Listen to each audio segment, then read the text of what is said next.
A segunda notícia que eu queria destacar, e sem dúvida a notícia mais importante da semana e quiçá do mês e se não do ano, a recepção do secretário de Estado americano, Antony Blinken, pela China. Então, ontem o Blinken conversou com Xi Jinping e conversou com o chanceler chinês na tentativa de reduzir as tensões e estabelecer uma base mais construtiva para esses diálogos entre os dois países que vinham numa escalada de agressões extremamente preocupante. Obviamente, nenhum passo concreto foi estabelecido nessa reunião, isso é só uma aproximação diplomática, não é uma conversa com um fim em si mesmo, mas é justamente para abrir os diálogos e os dois países aí fazendo essa sinalização para uma relação um pouco mais amistosa. Do lado dos Estados Unidos,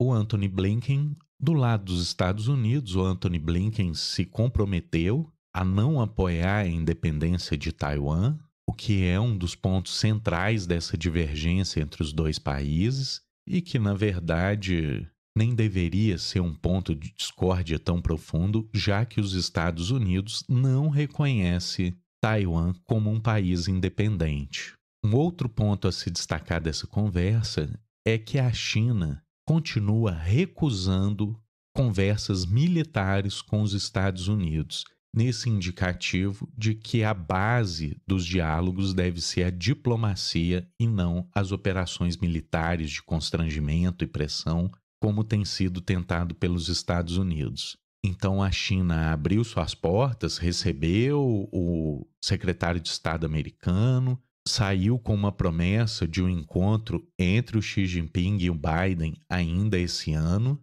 e o diplomata americano leva para casa esses dois grandes pedidos de Pequim: que pare de se apoiar tentativas separatistas taiwanesas, e, em segundo lugar, que o diálogo entre os dois países se dê na base da diplomacia e não da ameaça militar. E essa visita do Blinken para diminuir as tensões com a China vem no momento onde as pressões econômicas contra o aumento dessas tensões vão só se ampliando. Ontem eu comentei da Alemanha se opondo a essa escalada de tensões no Extremo Oriente, que poderia impactar ainda mais a sua economia, que já está em recessão. E hoje eu trago aqui um novo elemento que o presidente da Raytheon, que é uma das maiores empresas do mundo de armamentos, junto com a Boeing, com a Lockheed Martin, uma das estrelas do complexo militar americano,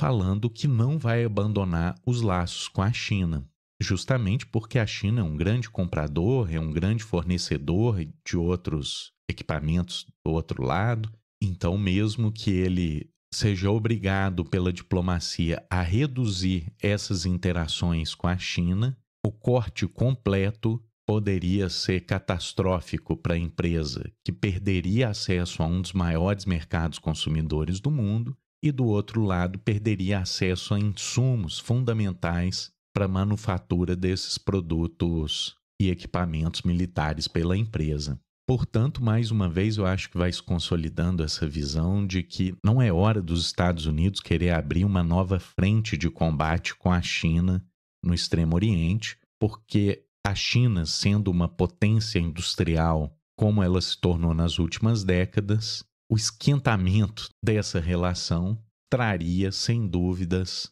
grandes prejuízos para a indústria ocidental, o que leva a essa pressão por um apaziguamento entre as duas potências, mesmo dentro dos Estados Unidos. Os negócios americanos, os negócios europeus se opõem a essa escalada por conta da clara impressão de que essa escalada pode prejudicar os seus negócios. E assim, eu acho que a visita do Antony Blinken passa a ser de muito mais fácil compreensão a partir dessa perspectiva.